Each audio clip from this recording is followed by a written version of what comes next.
como podemos ver a leitura de Anselmo? Com a fé cristã em função de buscar a verdade das coisas, a atingir a beleza original, com a teologia oferecendo uma razão que representa a beleza e tendo Cristo como imagem perfeita que se deu a conhecer. E como podemos assim nos aprofundar em uma visão e percepção da manifestação divina a partir do pensamento teológico através de Anselmo na estética? Apesar da gente precisar de uns 3 caminhões para colocar nos para-choques, essa pergunta é muito boa sobre estética e filosofia da arte. Olha o João aí, ó.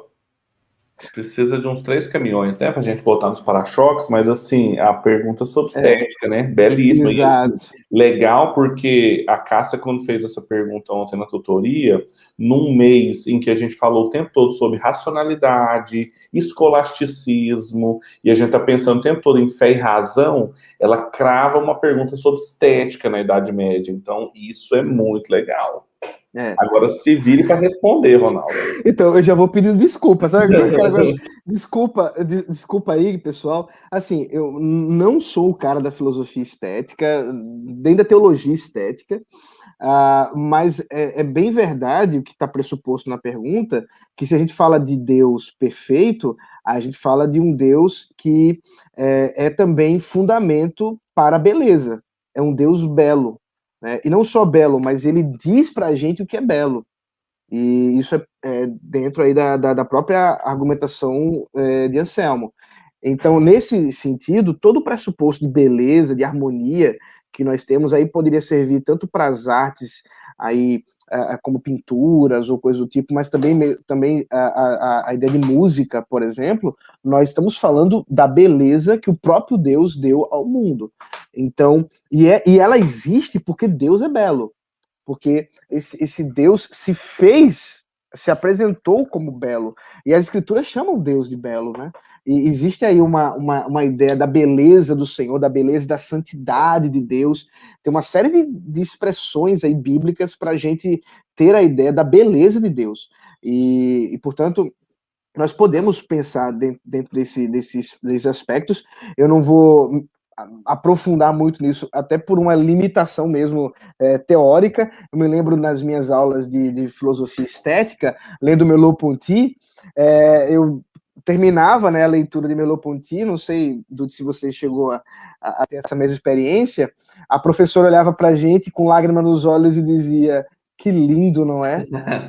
E eu olhava para ela e dizia: certo, mas cadê a lógica? Então, assim, bom, eu vou passar a bola para os especialistas. Assim, não temos especialistas aqui, né? Mas eu fiquei pensando numa coisa. Você falou de algumas expressões do florescimento estético na época, né? A música.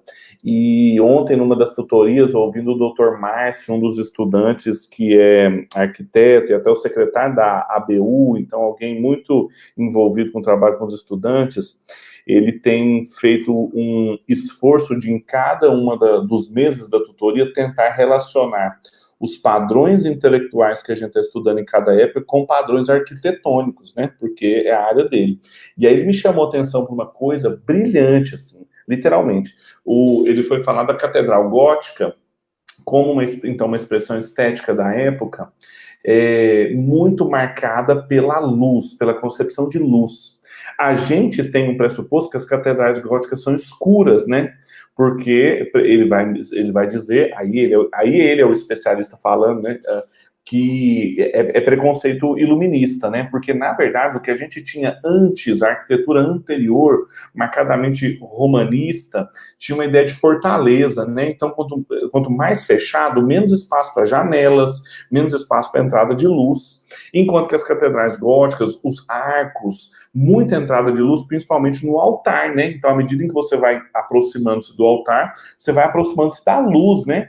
E o Anselmo o tempo todo está falando disso. É claro que tem muito platonismo e neoplatonismo nisso também, do olho da alma, chegar até a luz, etc. A gente consegue discernir isso, mas tem também as imagens do Evangelho de João, que ele utiliza frequentemente para falar sobre Deus ser luz e habitar em luz inacessível, e como que a catedral gótica consegue carregar consigo esse padrão de ser uma arquitetura da luz, em que a luz externa e o refratar dos vitrais, iluminando o interior da igreja a partir da luz de fora, vai ser cada vez mais forte, e isso vai perdurar, inclusive, nas igrejas posteriores, assim, não só do período, né, mas posteriores. E então, mais uma vez, o padrão de Deus ser belo, o padrão de Deus ser luz, e como que isso reflete nas construções e expressões artísticas, como as expressões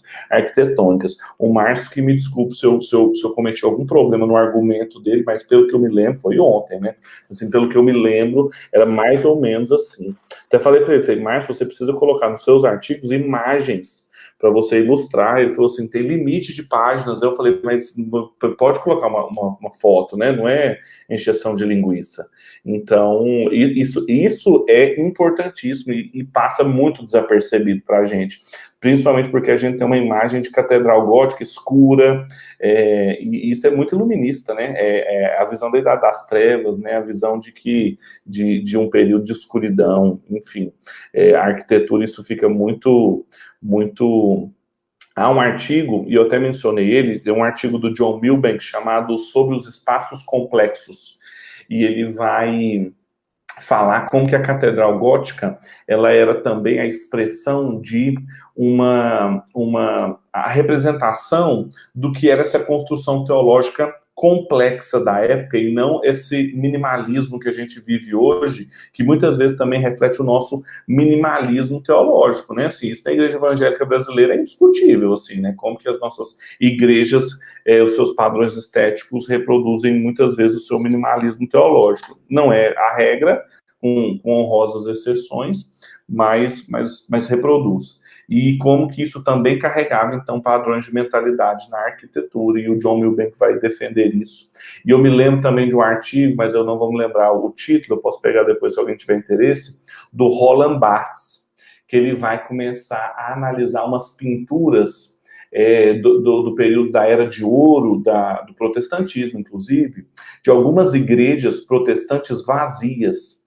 O pessoal começou a pintar igrejas vazias, com pouca gente, uma ou outra pessoa aqui, e o esvaziamento, claro, tinha um pouco de crítica institucional, mas também as grandes igrejas vazias, e como que aquilo também, aquele padrão estético já na representação pictória, ele acompanhava também os padrões intelectuais da época, e também os padrões teológicos, né, com certeza. A beleza de Deus sendo perdida na cultura e sendo expressa na arte.